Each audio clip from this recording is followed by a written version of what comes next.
Salut, moi c'est Octet. Merci d'avoir cliqué sur ma vidéo. Alors, je sais pas si c'était nouveau, mais bon, pour les 24 personnes, j'ai un nouveau point de vue.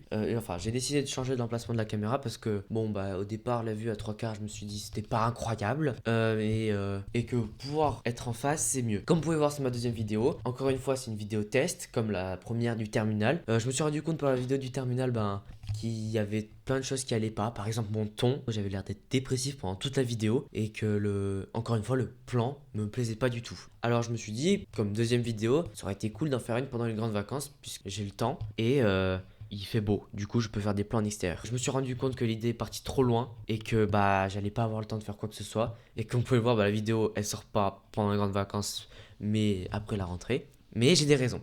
Déjà, comme j'ai dit, je voulais faire des plans d'extérieur, mais le problème c'est que ça prenait du temps à tourner. Et seconde raison, bah, les JO. Les JO, franchement, ça a été incroyable. J'ai adoré regarder les JO. Ça a pris quasiment toutes mes journées. Et quand il n'y avait pas les JO, bah, j'étais pas ici, quoi. J'étais pas là pour faire une vidéo. Bon, c'est ma deuxième vidéo. Je tente de nouvelles choses, comme de nouveaux plans. Déjà, pour pouvoir commencer l'année et garder un peu de rythme, je me suis dit pourquoi pas essayer de tourner au moins une vidéo toutes les 2 semaines. Et encore, je crois que je suis dur avec moi. Donc, commençons. Comme nouvelle vidéo, je me suis dit pourquoi pas commencer par un sujet assez important. Quel est ce sujet? C'est nous, littéralement. Nous, les humains, on a un problème. Oui, je vais le dire. On a un problème. On est capable des plus belles choses au monde, comme les trouvailles scientifiques. Nous pouvons aider des millions de populations. Mais on a un énorme problème également. C'est qu'on ne peut pas s'empêcher de se battre. Que ce soit les guerres ou les conflits politiques ou les attentats, c'est vraiment néfaste. C'est la pire chose qui puisse arriver sur Terre. Et alors, je me suis dit, pourquoi pas laisser la communauté d'Internet et des gens en général donner leur avis sur ce genre d'événement. Et je me suis dit pourquoi pas le mettre sous forme de score, parce que généralement les scores parlent plus aux gens. Et pourquoi pas l'appeler le score de connerie humaine. Oui, c'est notre niveau de stupidité au niveau d'un événement. Et pourquoi pas faire ce genre de choses chaque année et montrer le score final de chaque année.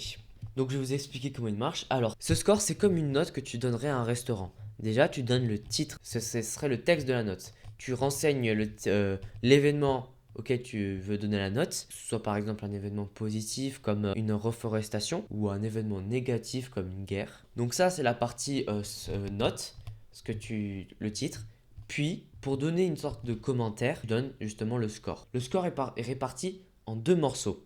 Premier morceau, j'ai décidé de l'appeler, vous foutez pas de moi, j'étais vraiment en manque d'inspi. La connery line. Et oui. Donc, comment marche la connery line? La connery line est très simple. Donc, au début, tu as ton curseur qui est au centre. Tu as 50 points et en fonction de l'événement, s'il est positif, tu vas vers la gauche et cela te retirera le nombre de points qu'il faudra pour toi, ou tu vas vers la droite pour rajouter des nombres. Et ce qui va permettre justement de monter le score soit jusqu'à 90 ou soit le descendre jusqu'à 10. Donc là, évidemment, soit on est à 90, soit on est à 10, ou entre les deux si tu arrives à quantifier. Et on en arrive à la deuxième étape. Donc, comme on peut le remarquer, quand on va aux deux extrémités de cette connery line, soit on est à 90, soit on est à 10, ce qui nous donne un écart de 10 entre les deux extrémités. Donc, on a notre dernière étape qui est le long terme. C'est très simple, encore une fois, oui tout est simple avec moi.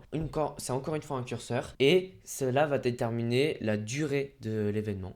L'impact qu'il a, par exemple pour une guerre, l'impact qu'elle a sur les populations autour et même les populations sur le territoire, ou si c'est un bon événement, combien de temps va durer selon toi l'événement, quel est l'impact qu'il aura. Par exemple, si c'est une reforestation, on pourrait dire que on descend le curseur de la connery line à 10 et sur le long terme, ben on le met au max parce que ça va durer très longtemps. Et ce qui va nous faire descendre à 0. Encore une fois, ce score de connerie humaine, il faut y aller avec précaution. Que le jour où je sortirai, ben j'aimerais bien qu'il soit fait avec le cœur et qu'il soit pas fait n'importe comment. Parce que j'aimerais bien que ce soit une œuvre au minimum bien faite. Que ce soit pas une œuvre critiquée parce qu'il y a des gens qui font que troller et faire n'importe quoi.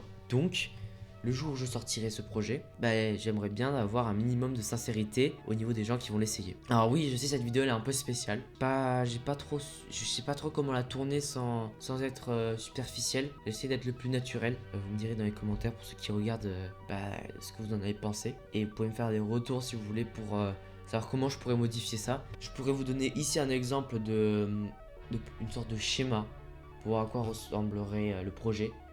Et si vous voulez me donner des conseils, vous pouvez faire un commentaire. C'est que ma deuxième vidéo, encore une fois. Merci beaucoup de m'avoir écouté. Merci d'avoir consommé votre forfait téléphonique. Je vous dis à bientôt dans une prochaine vidéo. C'était Octet, au revoir.